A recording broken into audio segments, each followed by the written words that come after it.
welcome back to the podcast playground.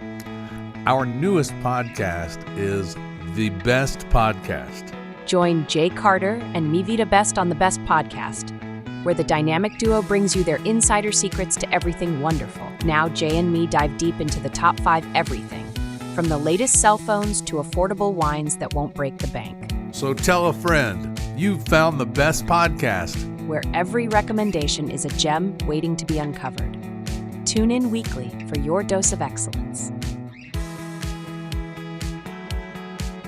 Imagine paying like $33 a month, right? Yeah. And you're just locked into this rigid, totally inescapable digital ecosystem. Oh, yeah. And on top of that, you are still being forced to sit through 3-minute commercial breaks for laundry detergent. It's painful. It sounds exactly like that bloated 2010 cable box that you were so thrilled to throw in the trash a decade ago. Yep, it really does. But nope.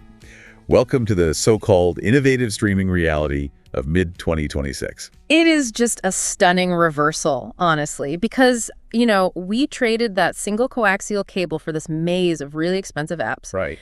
And somewhere along the way, the industry just realized they could rebuild the exact same trap that we thought we had escaped. It's wild to look back on. Cutting the cord used to be a point of pride. Oh, totally. You felt like a genius. Yeah. You paid your flat $10, you had 0 ads, and you felt like you were actually beating the system. But today is a very different story. You look at your credit card statement, and you realize you're paying up to $27 a month just for a premium Netflix subscription.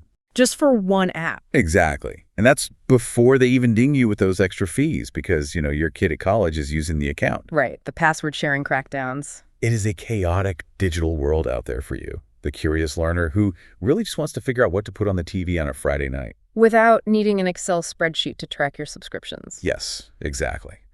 So that is our mission for today's deep dive. We are going to cut through the noise, the relentless price hikes, and these very confusing new mega bundles. Which are everywhere now. They really are. So we're focusing on the top 5 best streaming services right now, and we are pulling this heavy analysis directly from CNET's newly updated Best Streaming Services of 2026. Along with some really great insights from the Definitive Streaming Guide 2026. Yeah. And, what makes this stack of sources so compelling to me isn't just the ranking of the services themselves. No, it's the mechanics behind them. Right. It's how the authors map out the underlying, basically the plumbing of the industry. They reveal exactly why these tech giants are fundamentally rewiring how you consume media.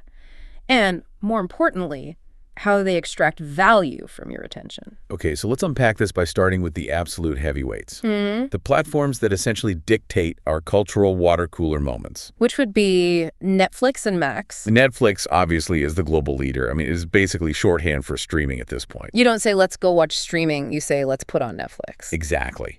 And you've got these massive international hits, right? The Korean dramas that just hijack the internet for weeks. Oh, yeah. Alongside their own massive blockbusters. Things like Stranger Things, Wednesday, Bridgerton, and the new K-pop Demon Hunters. Which is everywhere right now. But the CNET breakdown highlights a really brutal pain point here. The pricing gap has become an absolute canyon. It really has. Because a basic plan, which forces you to watch ads, is $9 a month. But if you want the premium ad-free experience with 4K resolution, it jumps to $27. $27. Why are they actively making the ad-free experience so painfully expensive? Well, what's fascinating here is the flip in the streaming economics. Because for years, the conventional wisdom was that ad-free subscriptions were the holy grail. Right, getting people to pay a flat fee and never show them an ad. Exactly. But the math has completely changed.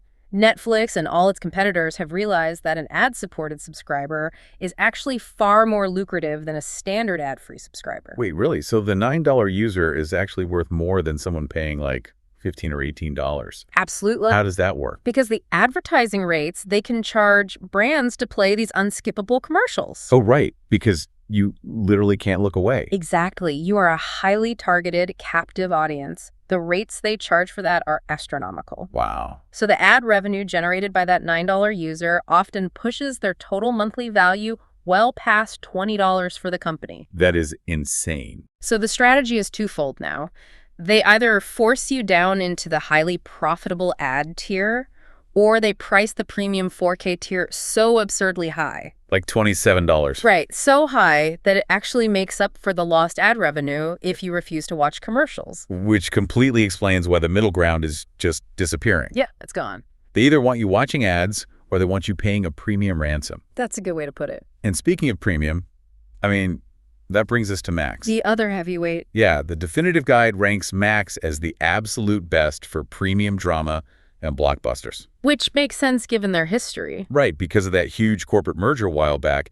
It's this strange but potent collision. You have prestige HBO shows like The Last of Us, The Pitt, and Hacks. Some of the best television ever made. Exactly. Alongside massive cinematic releases like Mickey 17. And then Yeah. literally all of the unscripted reality real estate shows from HGTV and Discovery. Right. It is such a weird mix. And you pay $11 with ads or up to $23 for ad-free. It's a steep price. It feels like, if Netflix is this massive, bustling mega mall where you can buy everything from a gourmet dinner to a cheap T-shirt, Yeah. Max is trying to be the high-end boutique cinema that also happens to have a home improvement store attached to it. That is a great way to frame it. Max relies heavily on that legacy of prestige. Yeah. They are basically betting that the HBO brand still carries enough weight that consumers will justify that $23 price tag just to be part of the Monday morning conversation. Wait, help me make sense of this, though. Sure. Because if I am paying $23 for Max's absolute premium tier, why am I waking up to find huge chunks of my favorite classic shows just deleted? The great content purge. Yes, the sources specifically mention Warner Brothers removing beloved back catalog content, like entire seasons of Looney Tunes. Which upset a lot of people. It feels incredibly backward.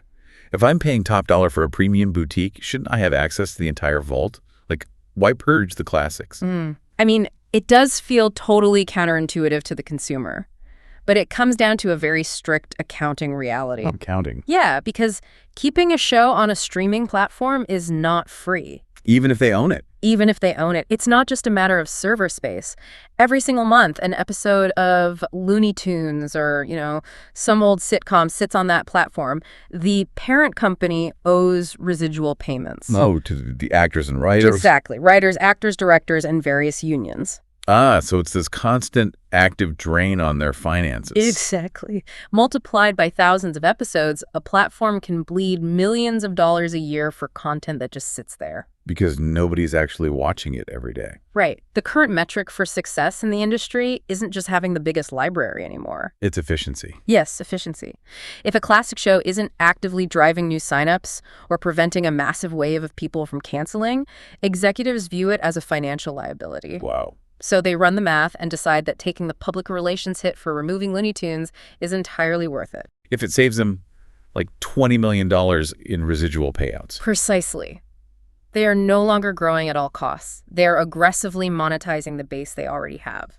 Which brings up a really fascinating dilemma. What's that? If consumers are being triced out of these $23 or $27 prestige platforms, where do the families go? Right. Because you can rationalize cutting a premium drama if money is tight. But you cannot explain to a toddler that Bluey is experiencing corporate restructuring. No, you cannot. You can't tell them it's too expensive this month. And that leads us to the franchise Empire Disney Plus spin. Disney Plus is operating on an entirely different frequency than the others. How so? Well, they are the undisputed leader for families because they hold the keys to specific, deeply established fandoms. Right. They don't need to offer the sheer volume of Netflix because they own the complete Disney animation vault. Plus, Pixar, Star Wars, Marvel, and National Geographic. It's just an absolute fortress of intellectual property. A fortress is the perfect word. You've got the aforementioned Bluey, Marvel tentpoles like Daredevil, Born Again, and Deadpool and Wolverine, plus huge family draws like Mufasa, The Lion King. Right. But looking at the CNET pricing breakdown, it's clear Disney is fully aware of their leverage. Oh, they know exactly what they have. Their ad-supported tier is now $12 a month. Yep. Think about that. That is more expensive than the ad tiers for Netflix, Max, or Peacock. It's a premium price for a base tier. And if you want the kids to watch ad-free, you're paying $19. They can charge that premium because Parents and diehard fans view Disney Plus not as an optional luxury, but as a mandatory utility. A mandatory utility. I love See, that. it really is. You Yeah. simply cannot replicate the Marvel Cinematic Universe or a century of Disney animation anywhere else. But here is where the 2026 landscape gets truly wild, Let's hear it. and where the sources really emphasize the shift in the market.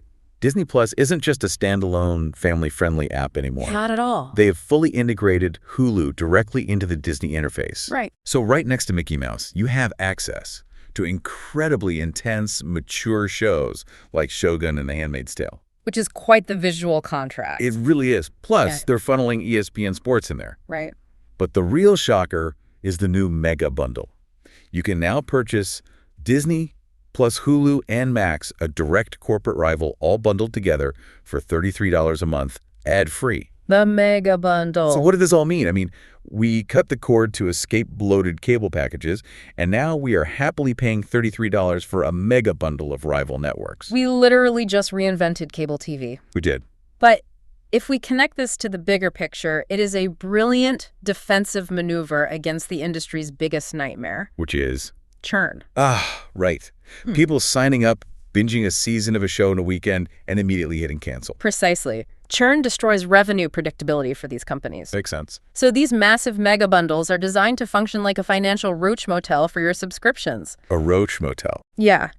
They are incredibly easy to get into because the upfront discount looks great, but they are psychologically and practically impossible to leave.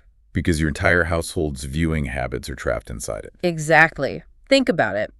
If your youngest child is relying on the Disney side for cartoons, Right. your partner is deeply invested in a prestige HBO drama on the Max side, Yep.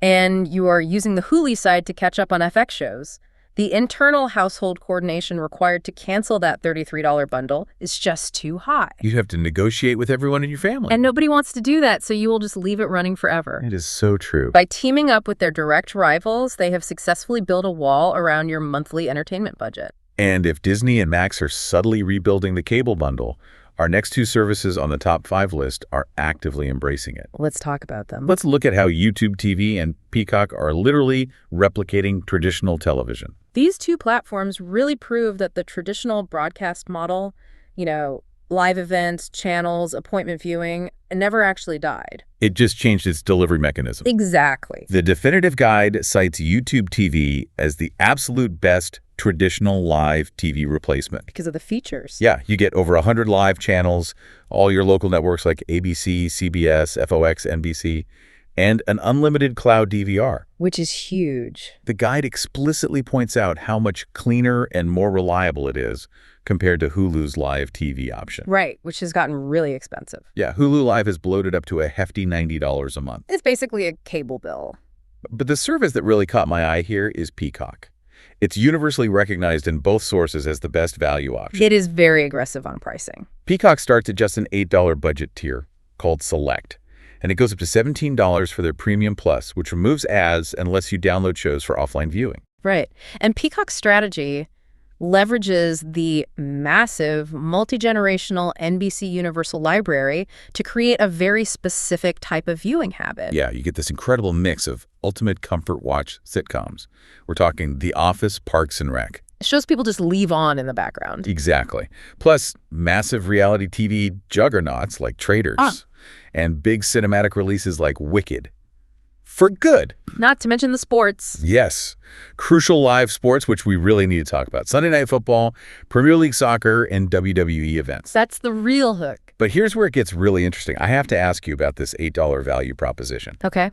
Is Peacock's $8 tier actually a win for the consumer? Because to get that price, you are bombarded with commercials. True. And you are completely blocked from downloading a movie to your iPad for a long flight. You lose basic functionality. Well, it entirely depends on how you value your time versus your money. Okay, how so? As we discussed with Netflix, that $8 tier is heavily subsidized by the sheer volume of ad inventory Peacock sells against your attention.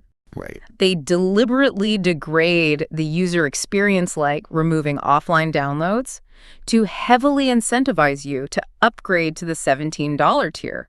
To make you frustrated enough to just pay more. Exactly. But even if you stay at $8, they win. because your ad views are highly profitable. Budget in 2026 really just means paying with your attention instead of your wallet. That is exactly what it means. And the sports aspect feels like the final trap being sprung. Oh, absolutely. Because live sports were the last impenetrable stronghold of the traditional cable box.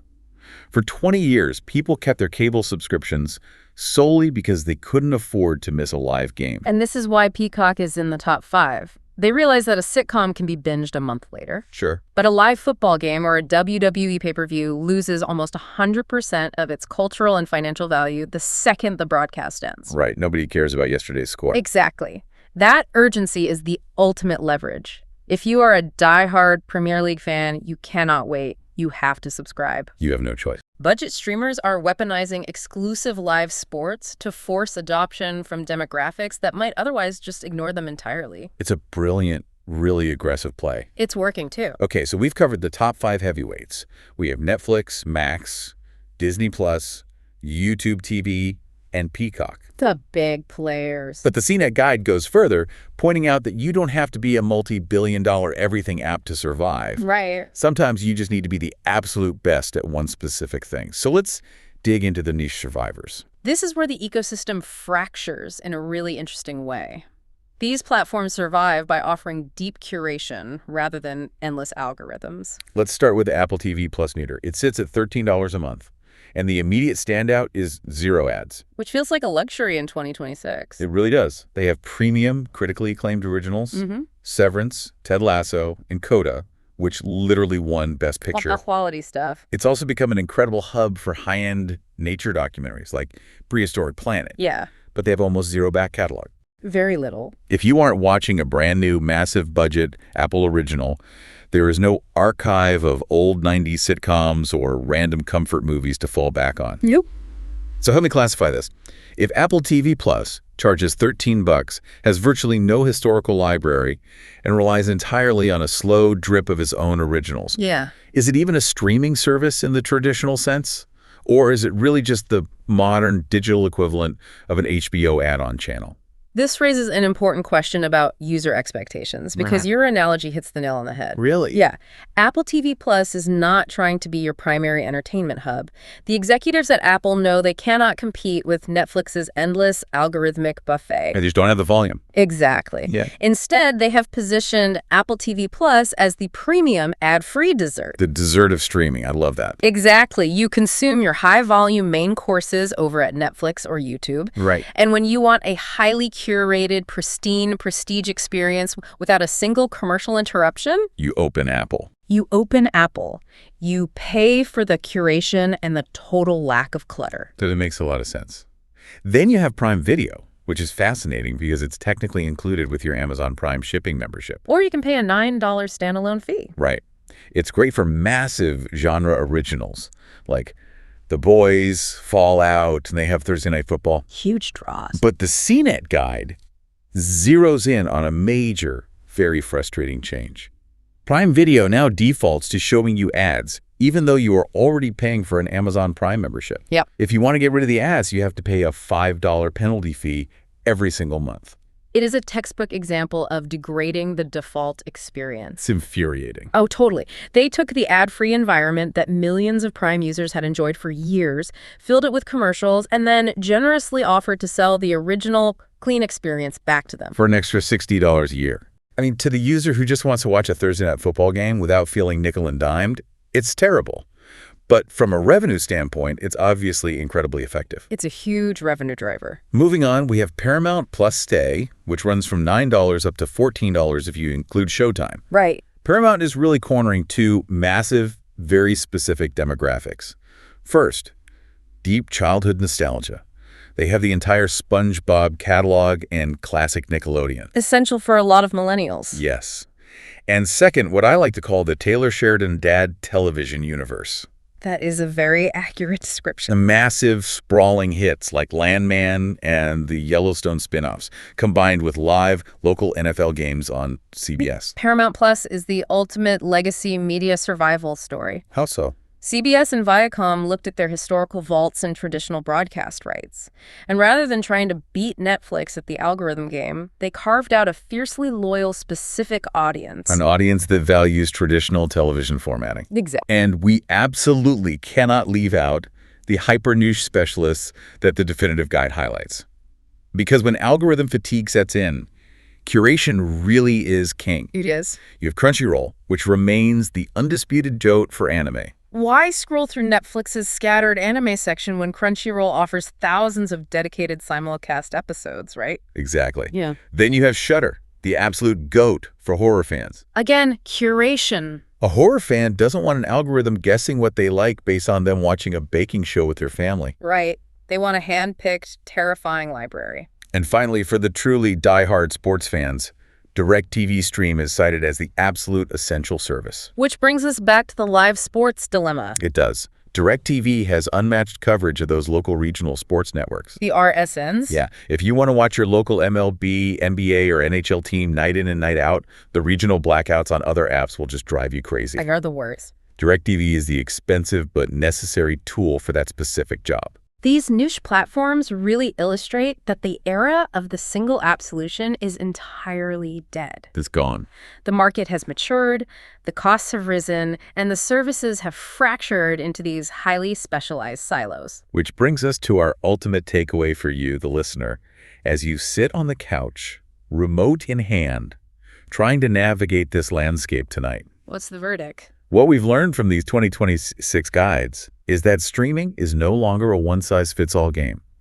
There is a very specific and heavily monetized tool for every job. Yeah. If you are a prestige drama hound looking for the water cooler moments, you're looking at Max. Definitely. If you are managing a family's viewing habits and need a fortress of franchises, Disney Plus is your hub. For sure. And if you just want to catch the live Sunday night game and watch The Office on a budget, Peacock is sitting right there waiting for your attention. It demands that consumers become active managers of their own entertainment portfolios. You really have to. You can no longer just set a subscription to autopay and forget about it. You have to audit your viewing habits against these rising costs. Absolutely. But before we go, I want to leave you with a lingering, bigger picture question to really mull over. Right.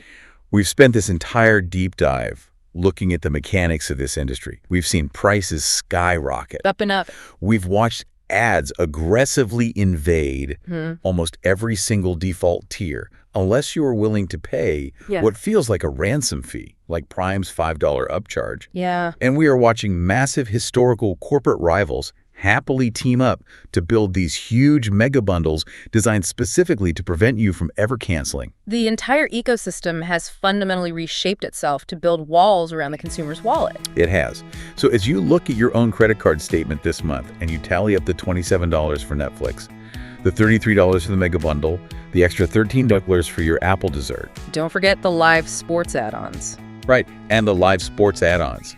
Ask yourself this. Have these tech giants successfully tricked us into building our own customized, inescapable cable packages all over again? It is a brilliant, highly profitable, and honestly, somewhat terrifying full-circle moment in media history. It really is. Keep exploring, keep a close eye on those monthly subscriptions, and never stop questioning the digital world around you. We will catch you next time.